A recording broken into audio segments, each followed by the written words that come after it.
Hey everybody, it's me, Crazyfrankie, and I'd like to welcome you to my Week 2 4 key game picks. Before we get into Week number 2, a lot of things went on in Week number 1 to start the opening season. Obviously, the big story that came out of Week number 1 was the torn Achilles, that injury that Aaron Rodgers suffered in Week against the Bills. Pretty devastating. After only 4 plays into his Jets career, he ends up being injured and out for the rest of the season, and that's a devastating blow to the New York Jets. If you're a Jets fan, that kind of is a devastating blow because that pretty much destroys any Super Bowl hypes, because now with Zach Wilson at the helm at quarterback again, it's going to be tough for the Jets. Even though their defense really did a great job on the Bills, because their defense was really the one that saved them last week when the game could have gotten out of hand, and they got fortunate that Josh Allen and the Bills played so poorly in that game that the Jets ended up winning in overtime. Other things that went on in Week number 1, obviously the Detroit Lions making some small statement against the Chiefs. The defending champions starting to wonder now. They didn't have Travis Kelce, and obviously that was a bit of a vulnerability, especially with Chris Jones not there on defense. But the good news for the Chiefs is that Chris Jones, after some negotiations, even though it's very short term, signs a 1-year deal. So that does help their defense much more now that he's back. But there's no official word yet going into Week 2 if Travis Kelce is going to be playing in this game. I don't have any word on that as of the time of this video. Obviously, everything's going to come into fruition to see by the time it's Sunday if Travis Kelce will be playing. Nobody knows for sure yet if he will play. How about the Miami Dolphins making a statement of their own? They really got into an offensive shootout with the Chargers, and obviously, you know me very well in the background. You know, if there's one team I cheer for, it's the Chargers. Tyreek Hill, they lit up that Charger defense, just practically embarrassed them. I was really like, Chargers defense with so much hype last year and this year, they look like a defense that still has enormous problems, and they definitely do.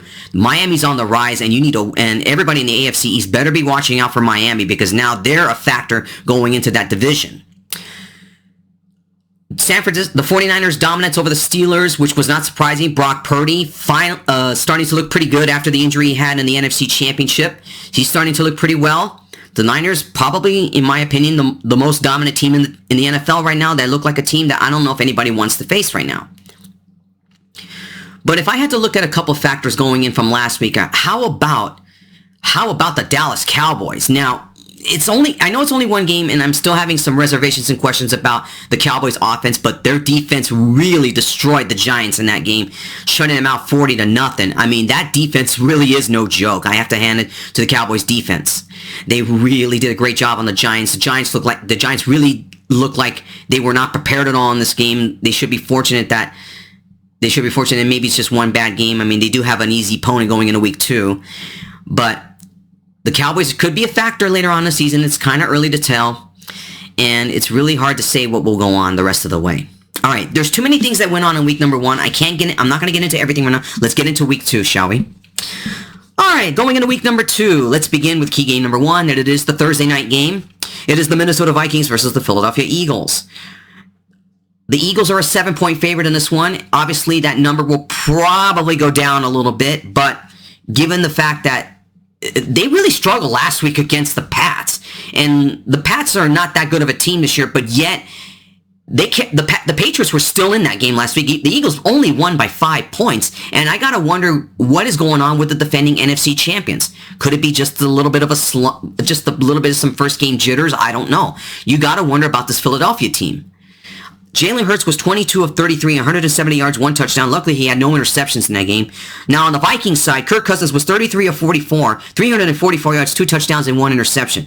Despite him having a good game, the Vikings defense really was more of the story in that game, letting the Buccaneers come back and beat them. They let Baker Mayfield and that team come back and beat them. That is something that I have a lot of questions about on that Viking defense. Normally you would never say in Week number 2, if there's ever, for any NFL team, that a Week 2 game is a must-win game. But if you're a Vikings fan here, I would think that this is a must-win game for the Vikings, given the fact that the NFC North division, is a lot more competitive this year. So for the Vikings, you go down 2 games, it might be hard to catch up because the Lions are not a joke and the Packers destroyed the Bears last week. You go down 2 games, the season could be already over for the Vikings, and the Vikings were considered the favorites to win that division. But if their defense continues to struggle, it's going to be hard for that Vikings team to come back in this game. To come back and take over that NFC North division. They're going to fall further behind. Now, to me, the Eagles have some things to work out.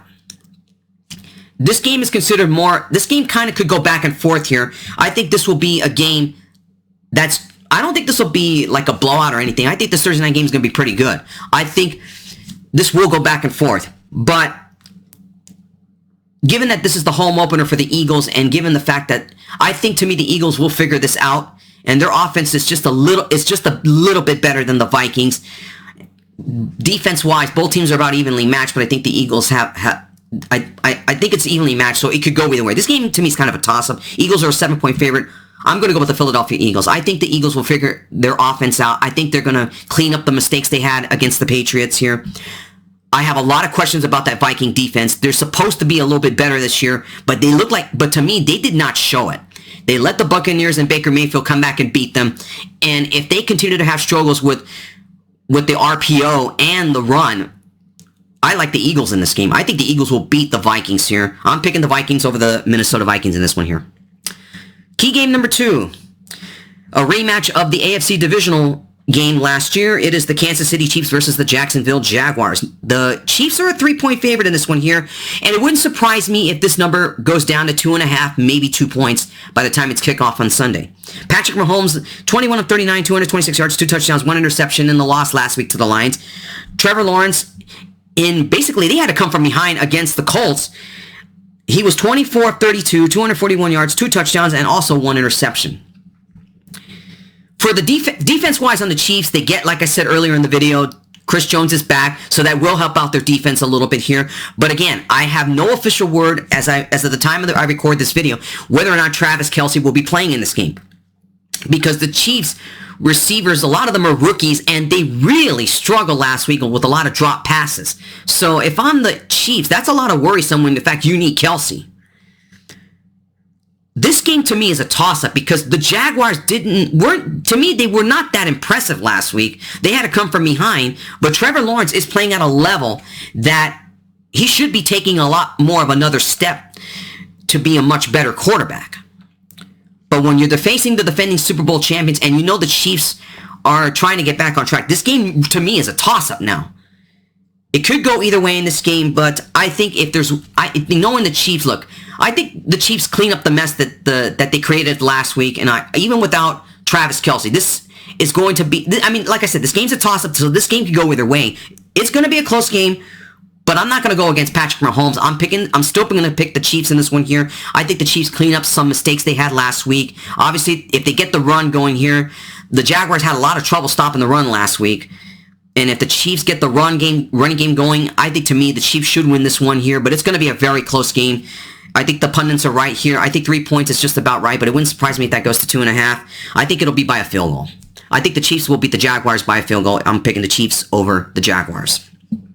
Key game number 3, the Seattle Seahawks versus the Detroit Lions.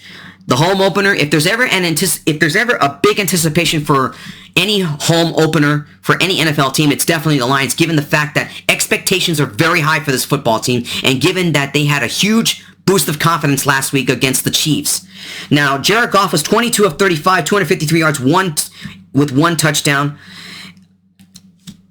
For the Seattle Seahawks, in a surprisingly stunning loss to the Rams last week, Geno Smith was 16 of 26, 112 yards, and only 1 touchdown. The Lions are a 6-point favorite in this one here. I think that's about right, but I think that number will probably go down to 5.5, maybe 5 points. There's a lot of anticipation for this game, especially the Lions, given the fact that their expectations are pretty high, and the way they played against Kansas City last week, even without Travis Kelce on offense, without Patrick Mahomes' main guy, their defense really did a pretty good job of stopping the Chiefs last week. Seattle's offense has a lot to clean up, But it's really more on the defensive side that needs more of the key. Now, remember, the defense really gave up a lot of yardage to the Rams last week, and their offense really did struggle. Give the Rams defense some credit, given the fact that the Lions defense is no joke either. I think Seattle's struggles do continue in this one here, and especially in fact with the way that the Lions will have that home crowd very loud in this game. I like the Lions in this one here. I think the Lions will barely beat the Seahawks in this one here. It should be a much close. This is going to be another close game for the Lions here. The Seahawks, I think, will clean up some matters on offense here, but the Lions' defense is just a tad better. And I think it'll be a close game here. I'm picking the Detroit Lions in this one here. I personally think the Lions will win by a field goal. It should be a close game in this one here, but I'm going to pick the Detroit Lions over the Seahawks here. I think that Jared Goff and that offense, they really could get it going, especially the running game. I think, to me, the Lions win this one here over the Seahawks. Lions over the Seahawks. And finally, key game number 4, going into the AFC North here, the Baltimore Ravens versus the Cincinnati Bengals. The Bengals are a 3.5-point favorite in this one here, and you got to wonder, scratching your head, why did the pundits make them a favorite the way they played last week against the Browns? The Bengals should be fortunate for a couple things. Number one, the Ravens last week, they did beat the Texans, but their offensive line is banged up. They really got banged up. They're dealing with some injuries on the offensive line, and obviously Dobbins is out for the season with a torn Achilles. It's going to put a lot of pressure now on that. It's going to put even more pressure now on Lamar Jackson to really get that offense going. But obviously for the Bengals, they need a lot to clean up on offense here. Their defense really needs to step up in this one here. It's going to be a very close game, no question about it. But to me, the Ravens' offensive line's banged up, and to me, that should give the Bengals some advantage here. They should be able to exploit that and be able to clean up some of the mess they've had. I think that's just one bad game that Joe Burrow had. Last week's game was basically one of his worst games because he was 14 of 31, 82 yards, no touchdowns, and no interceptions. For Lamar Jackson, he was 17 of 22, 169 yards, and 1 interception. Last week, I think it was just a small bump on the road. I mean, the Bengals did the same thing last year, and then towards the middle and the end of the season, they picked it up and they ended up winning their division. I think it's just one bad game that Burrow had, but I really think that this is a game that the Bengals should win here. I know it's going to be a tough game. I agree it's going to be by a field goal, and given the fact that the Ravens' offensive line is banged up and no Dobbins, I think, to me, too much pressure is going to be on Lamar Jackson. Everything's going to be on his shoulders, and I think the Bengals defense is going to smell blood in this one here. I think, to me, the Bengals will barely beat the Ravens in this one here. I'm going to pick the Cincinnati Bengals in this one here, and that is my pick. Bengals over the Ravens. All right, everybody, that's it for my Week 2 4 key game picks. Check the description below for all of my Week 2 picks, and I'll see you guys next week when we talk about Week 3. Take care, and enjoy your football weekend.